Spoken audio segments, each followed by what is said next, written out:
Instead, we have the opportunity to make a habit of empathy, to recognize ourselves in each other. So the question is this: what is the mechanism or process in history that allows us to change consciousness and mature our empathic response? Because if we could know the processes, it would give us a clue as to what we need to do now and where we need to go. Because if we can't find a way to extend our empathic distress into a mature involvement in which the whole human race is our family and all our fellow creatures, our extended family, there is no way we're going to survive on this earth. And here's the reason why. We human beings have proliferated very quickly. We're the youngest species on the neighborhood. We've only been here 175,000 years as anatomically modern humans, but we have reproduced very quickly, and we now are only 1/2, listen to this statistic, we are 1/2 of 1% of the animal biomass on Earth. That's all. We're now using, 2010, we're now using 24% of all the photosynthesis of the Earth. Not sustainable.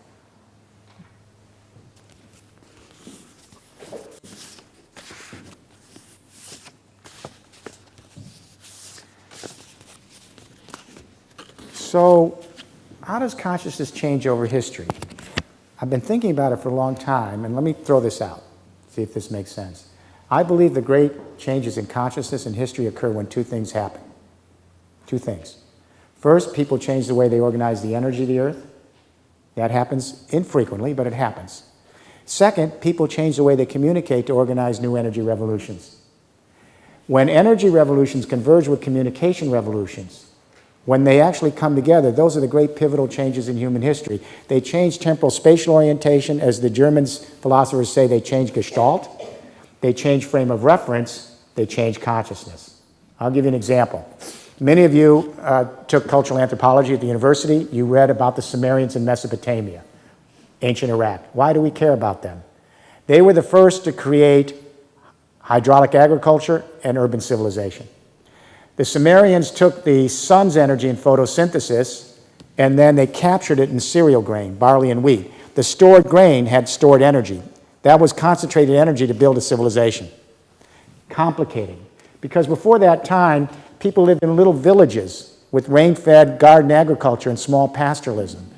All of a sudden, they had to indenture thousands of men out of their villages and get them to build these big irrigation canals. Think of the logistics of this. Then they had to create craft skills to put the dikes in and navigate the machinery. They had to set up the royal granaries, the royal roads, the distribution systems, and create urban life. Extremely complicated. It required a communication revolution to organize this new hydraulic agricultural energy revolution. And they created writing, cuneiform. This is what's so interesting. Everywhere we see these great hydraulic agricultural civilizations emerge, in the Middle East, the Indus Valley of India, the Yangtze in China, and Mexico, independently, humans figure out some form of writing to manage it. Is that amazing? Let's go closer to 20th century. 19th century, first industrial revolution, another convergence of communication and energy. The print press had been around since Gutenberg. Actually, the Chinese and Koreans had earlier versions, but the 19th century, there was a breakthrough. The new steam technology, powered by coal, was introduced into print, so it was no longer hand-done. So with rotary and linotype, you could mass-produce cheap print really quickly. Around the same time, between 1830 and 1880, in Europe and the US, we introduced public schooling and mass literacy. We created the first print-literate workforce to manage coal, steam, and rail, the first industrial revolution. Try to imagine organizing the first industrial revolution with codex. You couldn't have done it. In the 20th century, another convergence of communication and energy, a second industrial revolution, first generation electricity, the telegraph and telephone, and then cinema, radio, later television, became the communication vehicles to manage and market the second industrial revolution, oil, the internal combustion engine, the interstate suburban rollout. That second industrial revolution, those energies are sunsetting. Coal, oil, gas, and uranium, does anyone think those are sunrise energies? Their S-curve is exhausted. And the infrastructure built on those energies is on life support. When new communication revolutions come together with new energy revolutions, they not only manage the new energy and create more complex civilizations, they also change consciousness. Every forager-hunter society in history had oral communications. And every single one of them created mythological consciousness. Every single one of them. When we go to the great hydraulic agricultural civilizations and script, writing becomes the new communication vehicle, we usher in theological consciousness. All the great religions started with the hydraulic agricultural civilizations. The Abrahamic religions in the West were called the people of the book. Judaism, Christianity, Islam, the people of the book. Buddhism in India, Confucianist philosophy in China, all depended on script. When we go to the 19th century, the first industrial revolution, print consciousness created ideological ways of thinking, sense and sensibility. In the 20th century, second industrial revolution, electricity communication, we ushered in psychological consciousness. We all think therapeutically today. My grandparents couldn't do that. If grandma was at a family dinner, usually around Thanksgiving time, and would do a passive-aggressive act and drop a glass on the floor, I'd say, Grandma, wait a minute. That was a passive-aggressive act. Let's sit down and talk about it. There was some transference, some projection going on. There must have been some childhood experience that just you relate to that brought this moment to be. Grandma does not have a clue because she thinks ideologically, she might think theologically, maybe even mythologically, salt over the shoulder, but she doesn't think therapeutically, all right? So consciousness changes when new energy revolutions converge with communication revolutions. But also the communication revolution changes our empathic distress so it can mature. And that's because the communication allows us to stretch the central nervous system to broader domains and more diverse people over time and space.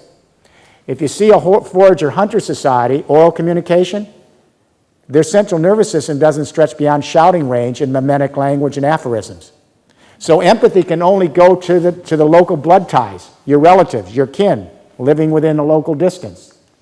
When we go to the great hydraulic agricultural civilizations, theological consciousness, script allows us to annihilate some time and space, bring more diverse people together across regions, and what happens? We move from blood relations, empathy that's only blood-related and tribal-related, to associational ties. We start to affiliate empathically with an extended family, those of the same religion. Jews start to empathize with Jews, Christians with Christians, Muslims with Muslims. It's an extension. Each extension creates another alien other on the outside. All right, so for forager-hunters, the alien others were the demons and the monsters and the spirits. In the religious times, the alien other were the infidels, the heathens, etc.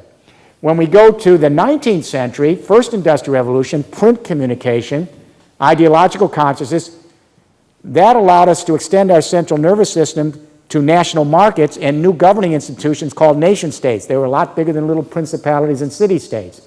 When we got to nation states, all sorts of diverse people who had local cultures started to coalesce with national identity. So the extended family became this nation.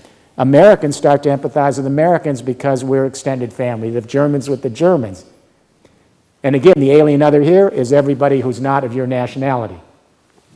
There are blowbacks through history. There are holocausts. There are genocides. There is implosions. There are periods where it throws all the way back. But there is a trajectory through history from empathic evolution in blood ties to religious affiliation to national identity. And is it so hard to imagine today, as we move into a global society, the next stage of taking that empathic extension beyond blood ties, beyond religious affiliations, beyond national identity, to the diasporas of the world in a global society and a common biosphere? Is that a big stretch? Let me talk about empathy for a moment. It's very complex. It's not, I feel your pain, Bill Clinton. That's been caricatured in popular lore. It is, first of all, empathy is both an emotional and a cognitive response.